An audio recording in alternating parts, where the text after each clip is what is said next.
Poursuivons avec notre recherche, ou notre présentation plutôt des éléments de vocabulaire. On a vu bien sûr la notion d'impôt, on a vu la notion d'assiette, on vient de voir la notion de taux d'imposition. Je vous propose de regarder maintenant ce qu'on appelle le fait générateur. C'est un terme également important dans le vocabulaire fiscal, qu'on va voir tout de suite. Alors, le fait générateur, c'est l'événement qui déclenche l'impôt. Alors c'est, comme je l'indique sur la diapositive, vous le lisez avec moi, c'est un événement, qui peut être, volontaire ou involontaire, d'origine humaine ou pas, et qui va déclencher la procédure de prélèvement de l'impôt. Alors ça a des formes donc, diverses. D'abord ça peut être un fait involontaire ou échappant à la volonté, hein. Vous me direz, les gens nous-mêmes, nous n'avons pas la volonté de payer l'impôt, non. Mais c'est pas de ça qu'on parle, hein. C'est, non pas, la volonté de payer ou de ne pas payer l'impôt, c'est qu'est-ce qui déclenche, l'impôt? Alors ça peut être un fait, qui va échapper, en principe à la volonté, sous-entendu à la volonté humaine. Par exemple, le passage du 31, vous voyez sur la diapositive, le passage du 31 décembre de l'année N au 1er janvier de l'année N+1, donc le changement d'année civile. Ce changement d'année va créer une nouvelle période pour le calcul de l'impôt sur le revenu et des impôts sur les sociétés. Et donc, alors ça n'efface pas bien sûr la période antérieure, ça ouvre simplement une nouvelle page. Et bien, ça va générer en quelque sorte, enfin les impôts générés vont être sur cette nouvelle page et non pas sur l'ancienne. Donc là, on a une coupure, hein, qui échappe à la volonté humaine, hein, enfin, ou du moins à la volonté individuelle en tout cas, puisque c'est quand même la volonté humaine, puisque c'est le Parlement qui crée les règles. Plus triste, hein, le décès d'une personne. Le décès, comme on l'a un tout petit peu vu, on l'a survolé très très rapidement, mais le décès d'une personne va déclencher une procédure fiscale de liquidation des droits de succession. On verra le terme liquidation après.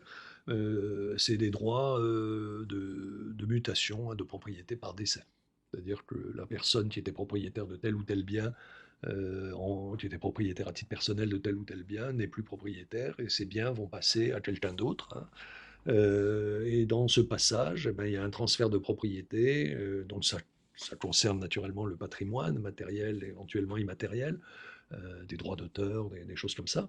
Et la personne qui reçoit donc cette succession, donc l'héritier ou les héritiers, va payer des impôts à l'État là-dessus. Autre fait qui peut échapper, enfin qui échappe en principe à la volonté humaine, ou du moins individuelle, la liquidation judiciaire d'une entreprise. La liquidation judiciaire d'une entreprise, elle est imposée, elle peut être requise, hein, par des personnes qui ont intérêt à liquider la société pour rentrer dans leurs frais, par exemple des fournisseurs qui ne sont pas payés, ou des choses comme ça. Mais la liquidation va être décidée, la liquidation judiciaire en tout cas va être décidée par le tribunal, généralement le tribunal de commerce, hein, pour ce qui concerne les sociétés en particulier. Et cette liquidation judiciaire, elle va s'imposer et elle va déclencher également des procédures fiscales, c'est-à-dire que l'entreprise ou la société qui va être liquidée va devoir quand même payer des impôts et ça va être payé dans le cadre de cette liquidation. On va faire la part entre l'actif et le passif et on va répartir en quelque sorte les sommes entre les ayants droit et notamment l'État au titre des impôts. Alors ça peut être aussi, comme je l'indique sur la diapositive, un acte volontaire, hein. L'événement peut être volontaire ou involontaire, d'origine humaine ou non. Ça peut être un acte volontaire, par exemple, je sais pas, la vente d'un service ou d'un bien ou l'émission de la facture correspondante. Le commerçant qui vous vend un bien, un flacon de shampoing, décidément, et ben, en même temps qu'il va émettre la facture et percevoir d'ailleurs l'argent de la vente, il va aussi percevoir l'impôt. Alors là, c'est très compressé en quelque sorte. C'est une même opération, on fait tout. Il n'y a pas de crédit, on n'achète pas du shampoing à crédit, etc., etc. Il n'y a pas d'émission de facture, j'envoie la facture, la personne la paye. Bon, non, ça ne se passe pas comme ça. On sait le ticket de caisse qui va compresser en quelque sorte et illustrer la compression de toute la procédure. Mais il n'en demeure pas moins que le fait d'acheter ou de vendre un bien déclenche une procédure fiscale, par exemple le paiement de la taxe sur la valeur ajoutée par le client et l'encaissement de cette taxe qui devrait être reversée à l'État par le fournisseur ou le vendeur, ou le prestataire, c'est une prestation de service. Autre exemple d'acte volontaire, la conclusion d'un contrat de travail ou d'un contrat d'abonnement, par exemple le téléphonie mobile ou Internet. Alors ce type de contrat étant à exécution successive, hein, bon, les salaires sont versés mensuellement en contrepartie du travail, les prélèvements mensuels de téléphone sont faits directement sur le compte, etc. Comme il y a des exécutions successives, eh ben, les impôts, en particulier l'impôt sur le revenu des personnes physiques ou les taxes diverses qui sont associées à ce type de contrat, les impôts vont être aussi prélevés à la même période, à la même périodicité. C'est-à-dire chaque mois, si c'est par exemple le salaire est versé mensuellement, voilà. Ben, les impôts vont être prélevés, ou les taxes sur les salaires, etc., vont être prélevés chaque mois à une date donnée. Autre acte volontaire, bien sûr, on a vu la liquidation judiciaire d'une entreprise qui est souvent imposée et involontaire, mais il peut y avoir la cessation définitive d'activité d'une entreprise. Et cette cessation définitive d'activité, la personne, par exemple le patron, pour faire simple, d'une PME, un travailleur indépendant, etc., part à la retraite, cette cessation définitive d'activité d'une entreprise va entraîner, comme la liquidation judiciaire, la déclaration des revenus et l'imposition des bénéfices éventuellement réalisés depuis le début de l'exercice. Bon, si je parle le 31 décembre à la retraite, bon, ben, ce sera l'exercice du 1er janvier au 31 décembre. Si je parle le 31 mars à la retraite, ça sera la partie d'exercice du 1er janvier au 31 mars. Autre élément de vocabulaire fiscal, l'exigibilité de l'impôt. Alors je vous donne une définition que vous voyez sur la diapositive, une définition générale. L'exigibilité de l'impôt, c'est le droit que le Trésor public peut faire valoir à partir d'un moment donné pour obtenir le paiement de l'impôt. Alors l'exigibilité de l'impôt s'exprime la plupart du temps par une date. L'impôt est exigible à compter de telle date. Vous voyez une autre définition, une autre notion plutôt, le recouvrement de l'impôt. Vous voyez, on voit ensemble la définition, hein. Le recouvrement de l'impôt, c'est l'ensemble des démarches du Trésor public relatives à l'encaissement des impôts. C'est une expression importante pour au moins deux raisons. D'une part parce que elle a un sens précis du point de vue fiscal, qu'il ne faut pas confondre avec le sens du langage commun. Par parenthèse, remarquez que certains termes n'ont pas le même sens dans le domaine fiscal et dans le langage commun, hein. Bien sûr, le terme d'assiette, rien à voir avec les assiettes dans lesquelles on mange. La notion de recouvrement qu'on est en train de voir, on a, je crois, évoqué en introduction, et on va revoir cette notion, la notion de rôle. La liquidation aussi, c'est un terme à double sens, hein, langage commun et fiscalité. Le terme réel aussi. Alors là, ça, c'est plus une question d'ordre juridique. Et puis d'autres termes qui n'ont pas le même sens. J'évoquerai par exemple, et on verra ça à la fin, le terme France. Donc ça, c'est une première raison, hein.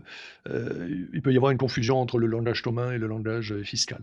Puis il y a une deuxième raison pour laquelle la notion de recouvrement de l'impôt est importante, c'est parce que les techniques ou modes de recouvrement en matière fiscale vont en fait permettre de distinguer les grandes catégories d'impôts. Et en particulier, on va, selon le mode de recouvrement de l'impôt, distinguer ce qu'on appelle les impôts directs des impôts indirects, par exemple, ou les impôts sur les revenus des impôts sur la dépense.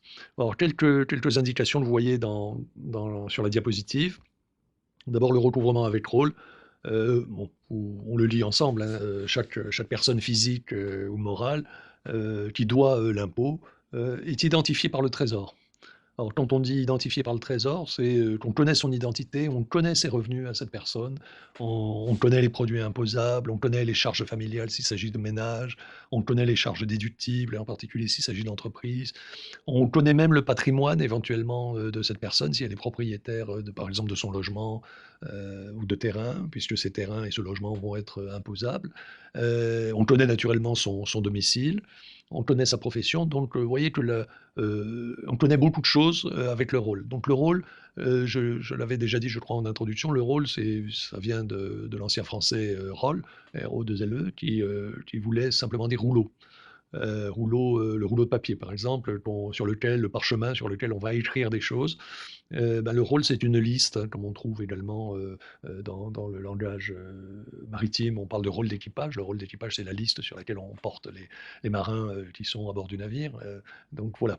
Le recouvrement avec rôle, le rôle, c'est une liste qui va, recenser, énormément d'informations, sur les personnes, qui doivent payer l'impôt, personnes physiques ou personnes morales, hein, société par exemple. Et ces informations, vont permettre, et c'est ça l'idée de base, vont permettre de savoir que la personne a payé l'impôt, mais surtout, d'adapter l'impôt, aux différents, aspects, qui sont contenus, dans ces informations. Par exemple, on va prendre en compte les charges de famille, le nombre d'enfants, les personnes à charge, et cetera. On va prendre en compte les revenus, on va prendre en compte éventuellement, le domicile, et cetera, et cetera. Tout ça, ça va, permettre de moduler, et d'individualiser en quelque sorte l'impôt. Et puis il y a le recouvrement sans rôle. Le recouvrement sans rôle, c'est la situation, comme vous le voyez sur la diapositive, dans laquelle la personne qui assume la charge de l'impôt n'est pas identifiée. Et on va retrouver ça essentiellement dans ce qu'on a déjà évoqué, à savoir l'imposition, la fiscalité des échanges, avec au premier rang, la taxe sur la valeur ajoutée, et puis on peut aussi citer l'octroi de mer. La personne qui va assumer la charge de l'impôt dans ces situations-là n'est pas identifiée. Par exemple, imaginons, je, dirais, je dis ça, hein, mais imaginons que dans un hypermarché, j'achète un flacon de shampoing. Bon, ce flacon de shampoing, comme on l'a déjà évoqué, je vais payer un impôt dessus qui s'appelle la taxe sur la valeur ajoutée.